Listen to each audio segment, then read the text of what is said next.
देखिए, पवन खेड़ा जी हों या जीतू पटवारी जी हों या उनके अन्य नेता हों, मैं सबसे आग्रह पूर्वक ये निवेदन कर देना चाहता हूं कि देखो, राजनीति करो पर राजनीति में तुम धर्म को निशाने पर मत लाओ। कांग्रेस हर हमेशा ये मूर्खता भी करती है और कांग्रेस हर हमेशा भगवान को टारगेट करती है। पहले भगवान राम को उन्होंने टारगेट किया और राम को कहा भगवान राम तो काल्पनिक है और इसलिए पूरी कांग्रेस काल्पनिक हो गई। अब वो भगवान महाकाल को टारगेट में लेना चाहते हैं और इसलिए कांग्रेसियों को ये समझ लेना चाहिए कि तुम्हारी जो लड़ाई है क्या, तुम्हारी लड़ाई इस बात की है कि डॉक्टर मोहन यादव उज्जैन में पैदा हुए और उज्जैन में पैदा होने के कारण बाबा महाकाल की नगरी उज्जैन है, अवंतिका की नगरी उज्जैन है, विक्रमादित्य की नगरी उज्जैन है और इसलिए हिंदुओं का बहुत बड़ा धार्मिक क्षेत्र उज्जैन है। उज्जैन का जब विकास होगा, सड़कें बनेंगी, फ्लाईओवर बनेंगे और कुंभ आ रहा है। पिछले कुंभ की तैयारी हमारी शिवराज सिंह चौहान सरकार ने की। अभी जो कुंभ आ रहा है वो डॉक्टर मोहन यादव जी के नेतृत्व वाली तैयारी चल रही है।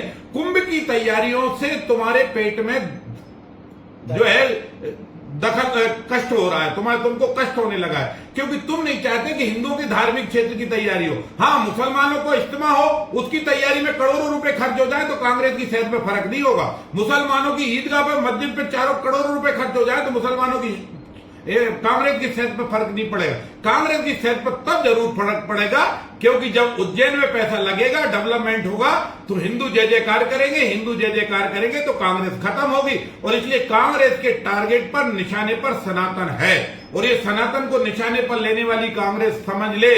पहले अपने गिरमान में झाके। मोहन यादव जी ने जो स्टेटमेंट शपथ पूर्वक 2023 के निर्वाचन में दिया था उससे 1 इंच भी जमीन उनकी नहीं बढ़ी। उनकी पत्नी सीमा यादव जी ने जो भी शपथ पत्र में मोहन यादव जी के शपथ पत्र में उल्लेख जमीन थी उससे भी 1 एकड़ भी जमीन उनकी नहीं बढ़ी। इसलिए कांग्रेस भ्रांति पैदा करना बंद करे, कांग्रेस प्रदेश की जनता को गुमराह करना बंद करे। कांग्रेस केवल महाकाल की नगरी का विकास ना हो इसलिए मोहन यादव को टारगेट बनाना चाहती है। लेकिन मैं कांग्रेसी नेताओं से कहना चाहता हूं कि तुम्हारा नेता, जो नेता प्रतिपक्ष लोकसभा में है, राहुल गांधी, वो तुम्हारी पार्टी के पेपर की संपत्ति खा गए, उस पर जेल में जाने से बचे जो है कोर्ट के जमानत पर है। श्रीमती सोनिया गांधी कोर्ट की जमानत पर है और तुम्हारे पूरी पार्टी के जो जीजा हैं रावल बड़ेरा, वो भी जमीन के घोटाले पर कोर्ट की जमानत पर है। और इसलिए कांग्रेस नैतिकता का पाठ देना बंद करे। ये वही कांग्रेस है, कोयला से लेकर हवा तक देश की खा गई है। लेकिन भारतीय जनता पार्टी ये शपथ पूर्वक कहती है हमारा नेता ईमानदारी से काम जनता का करता रहेगा, सड़कें बनवाता रहेगा, महाकाल से लेकर पूरे प्रदेश का विकास में, किसान के, मजदूर के और नौजवानों के विकास में हमारी सरकार दिन रात लगी रहेगी। कांग्रेसियों, कान खोलकर सुनो, ना तो बाबा महाकाल को टारगेट करो, ना भगवान राम को टारगेट करो। अब हिंदुस्तान की जनता ने कांग्रेस को टारगेट कर रखा है और इसलिए तुम्हारी दुर्दशा पूरे देश में है।